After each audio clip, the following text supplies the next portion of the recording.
welcome back guys, and yes, we're on it like supersonic with Attack on Titans. As season 3 is coming to an end, we want to make sure none of you guys are lost and understand everything that's actually going on. In our last video of the hidden truth behind the Titans and why the Ackerman are so strong, I mentioned that I will break down how the Titan power work, along with explaining paths and what they are. So get ready and comfortable, cause now it's time to go balls deep in Attack on Titans. If it wasn't obvious, this video will contain spoilers and possibly might ruin your shock or fun in finding out the lore from the anime itself. Yes, I know at this point I'm a broken record with these spoiler warnings, but I don't need no comments saying I spoiled the anime now, do I? Either way, don't let that stop you. If you're here for clarification and a clear breakdown of what's going on in Attack on Titans, then you're in the right place. So first, let's summarize what we know of the Titans. Over 1800 years ago from the start of the series, a young girl, Ymir Fritz, gained the power of the Titans. Ymir's story and how she gained the power was lost through time and told differently depending on the nations. So there isn't an accurate history of Ymir.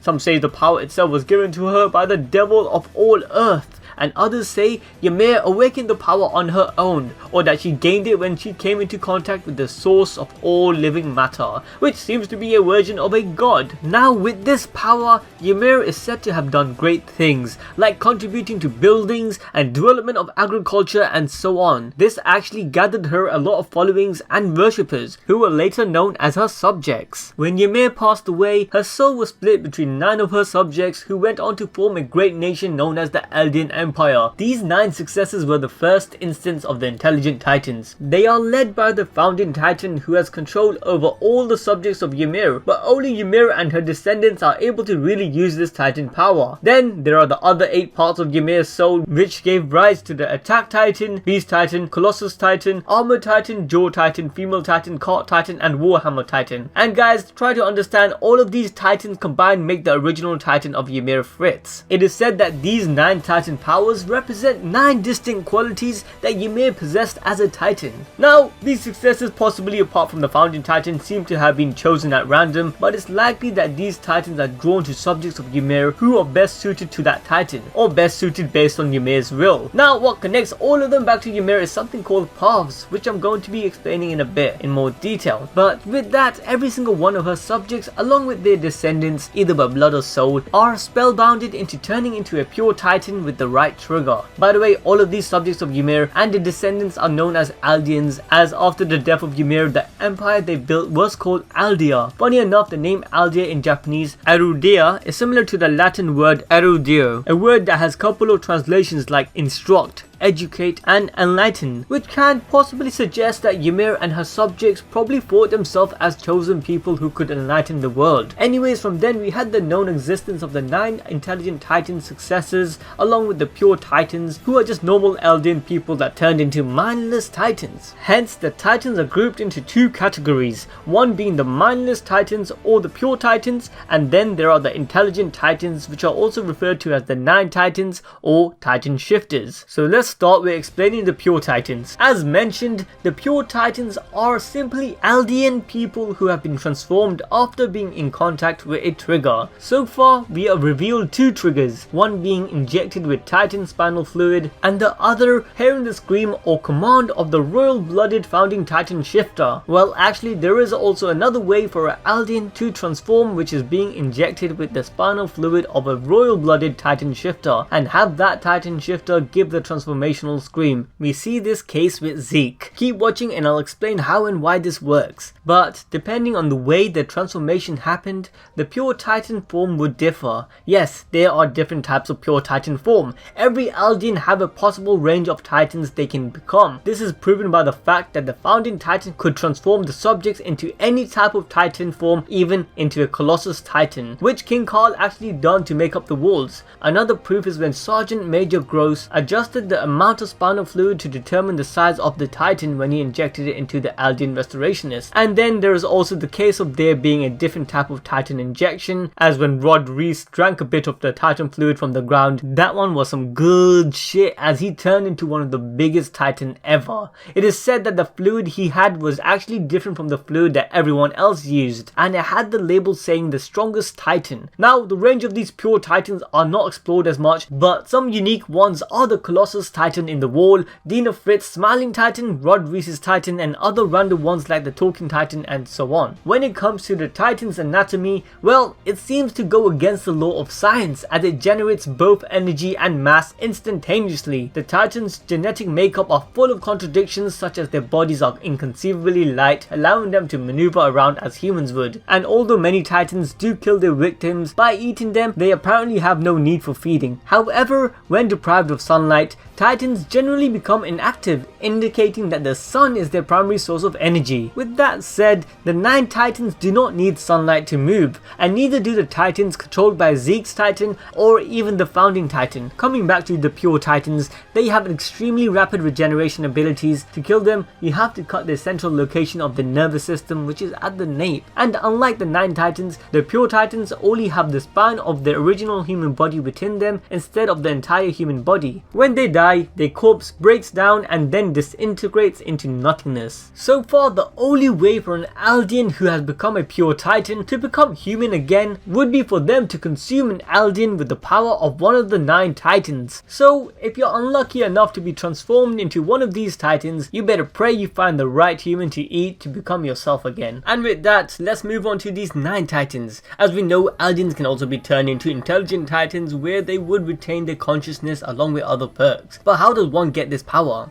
Well, as I previously alluded, the power of these Titans can be obtained when an Eldian becomes a mindless Titan, then devours an Eldian with the power of an intelligent Titan. And as mentioned before, the other method of obtaining the 9 Titan power is for an Eldian to inherit it at random after the Titan shifter has died without being devoured. It is said this inheritor has to be born at the time of the shifter's death. Yes, apparently a random Eldian baby will get this power if no one takes it first. So let's go over these 9 different Titans, starting with the Founding Titan. If in control with a royal-blooded Eldian, it can turn all subjects of Ymir into Titans with just a scream. It can also control the minds of Titans and alter the memory and body of any Eldian, and pretty much rule over all of them. And due to this Titan is also referred to as the coordinate, referring to the point where all paths meet. For its height, well, it varies depending on who its holder is, so we can't give a specific size. Next is the Attack Titan. It's around 15 meters in size, and just like the name alludes, this Titan has an overall attack power. It's designed for combat, with extremely high levels in strength, speed, and maneuverability. This Titan is like the MMA god of Titans. It's also said that this Attack Titan carries a will to always seek freedom. Then we have the Warhammer Titan, who is around 15 to 16 meters in size. This Titan has a unique look to it, as it looks like it wears a mask and carries a massive warhammer, as the name would suggest. With his hammer, it can manipulate the ground as shown when making spikes through it. The hammer is also very strong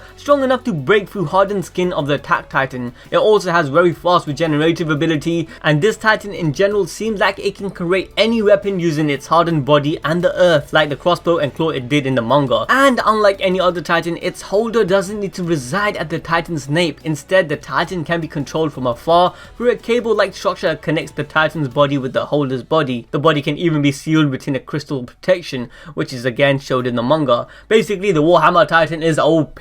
But moving on to the Colossal Titan, who is 60 meters in size and the largest out of the 9 Titan shifters. Its ability, apart from the use of its crazy size, this Titan can release extremely hot steam from its body by evaporating it. However, in turn, it will weaken the Titan and make it slimmer. But don't let that fool you, because its size is devastating in it itself. Next, we have the Armored Titan. Like most of the Titan shifters, is 15 meters in size. This Titan is covered by a hardened armor-like skin, except in parts where movement is needed. And when this Titan is mastered, the holder can control the level of hardening, choosing to increase its defense by upping the armor or increase its speed by decreasing it. Then we have the Female Titan, who again is around 14 meters, and his speciality is similar to the Attack Titan, which is being an all-rounder and is able in every field. The holder is also shown to even crystallize their body without the use of any extra boost or injections. By the way, the name of this Titan is the Female Titan, as this was the first instance of a female Titan shifter. However, like like all the names of the 9 titans, is more or less a reference than a name or a title. So if a male possesses a female titan, I doubt it will be called a female titan anymore. But who knows, maybe this titan will only activate if a female holds it. Let me know in the comment section below what name you reckon this titan should have instead of the female titan. This titan is also shown to have the power of attracting nearby pure titans by screaming,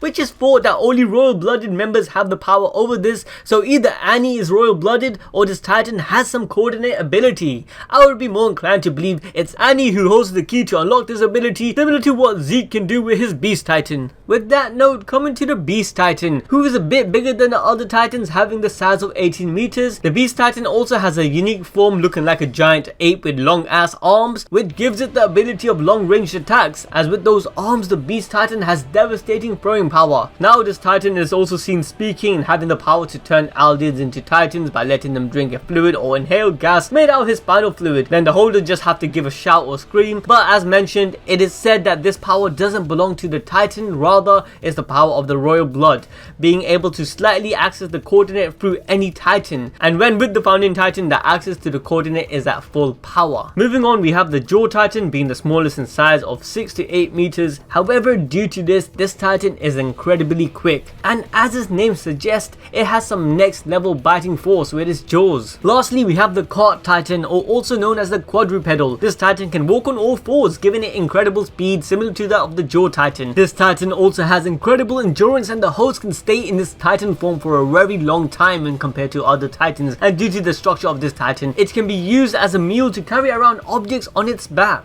So where are all these 9 titans currently in the manga? Who has this power? Well, so far we know that Eren has the power of the founding titan, which he can't really use because he doesn't have royal blood. However, if he has contact with any members from the royal blood, the power of the founding titan can be used. Well, maybe not fully, but it can still be used to some degree. Eren also has the power of the attack titan, which he uses all the time. He obtained both these powers from eating his own father, where his father Grisha gained the power of the attack titan from Eren Kruger and used it to eat Frida Reese, who had the power of the founding titan. Ultimately, Grisha had both titan powers, which he then subsequently passed down to Eren. Eren later in the manga also obtained the Warhammer titan, which was previously owned by the younger sister of Vili Taiba. So all in all, Eren has 3 out of the 9 titan power. Then there is the armored titan, which is in the possession of Reiner, the Colossal Titan, which was in the possession of Bertolt but now Armin, the female titan, which is still in the possession of Annie, the beast titan, which is in the possession of Eren's half brother Zeke, who got it from Tom Zava, then the jaw titan, which was owned by Marcel Galliard,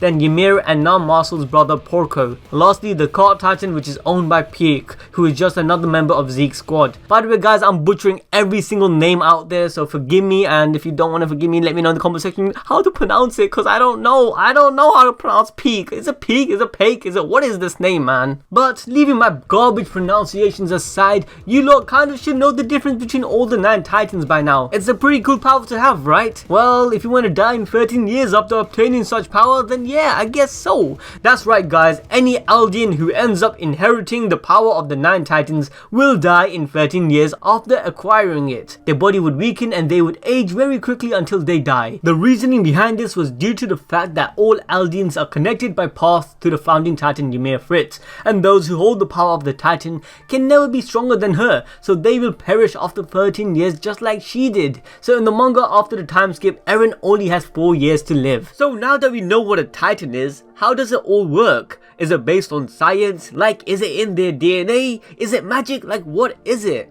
Well, what connects all the titans and the subject of Ymir, the Eldian people, are channels called paths. The idea of paths was realized after noticing the 9 titans were sent to random babies among the subject of Ymir when the titan shifter died without being eaten. Distance or blood relation didn't seem to affect this, which meant something beyond the materialistic realm connected the Eldian race, which indicated the power of the titans isn't simply based on blood or something which is superficial. Instead, it was something supernatural or spiritual to an effect. This would make sense as the subject of Ymir weren't all related to her, rather they just simply followed her, which might have solidified a bond between her powers and her followers. Even the power and materialization of the titans come from these paths, which technically serves as channels for the transportation of power itself. Like, have you ever wondered how the heck does something so small as a human transform into a giant? Come on, when these Eldians turn into titans, it must have crossed your mind on how is this even possible. This is an anime of course, so anime logic, right? Well, there is actually an explanation,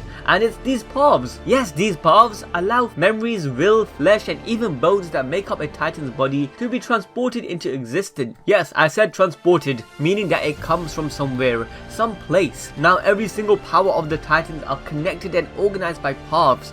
Eren's father Grisha compares paths to magic, as they are invisible to the physical world and can transcend physical space and time. For example, Eren Kruger had memories of Mikasa and Armin before they were even born, showing that having access to the power of the Titans allowed the host to breeze through these paths of the past and future. However, according to Eren and even Kruger, one of the predecessors saw paths, which actually indicated that paths can also be understood materialistically. We know that Ymir entered this place after she gained the power of the Titan, which gives us the idea that every Titan shifter has access to this place. And then later we also find out that Zeke entered it after practically dying, and then a random Titan takes him into his belly to somewhat heal him.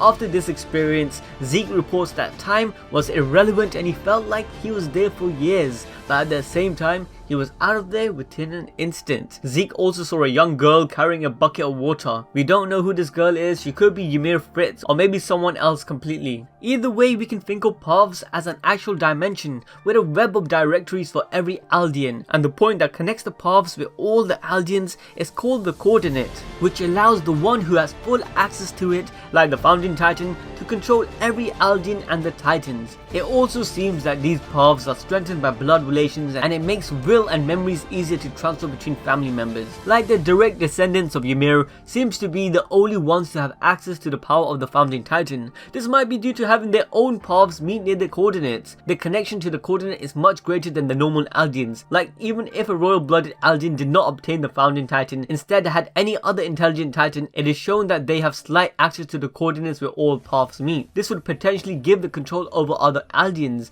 However, due to not having the power of the founding Titan, they cannot amplify the control of it. You could also think of this like synergizing of the soul. We also have to remember that all the 9 Titans effectively carry the soul of Ymir Fritz, and it is also said that every time a Titan has a new holder, it gains the holder's will and memories as it passes it along to the next holder. However, ultimately the strongest connection will be back to Ymir, and any soul who are descendant of Ymir would have a higher synergy. This would also explain how Zeke's spinal fluid and his scream can transform other Eldians into Titans, as they become connected to his beast Titan through a path and are marked with a coordinate where he has access to. He can give any command to a Titan subject under his control, similar to how the founding Titan can do to every Eldian. This is only possible because he is of royal blood and his connection to the coordinates. Due to this reasoning, there is also a theory that Annie is of royal blood, as he also displayed the ability to control the Titans in her Titan form, obviously to a lesser degree, but still she had some control, meaning that she has slight access to the coordinates. It is also possible that Ymir made a vow and will for the founding Titan to only activate with her direct descendants,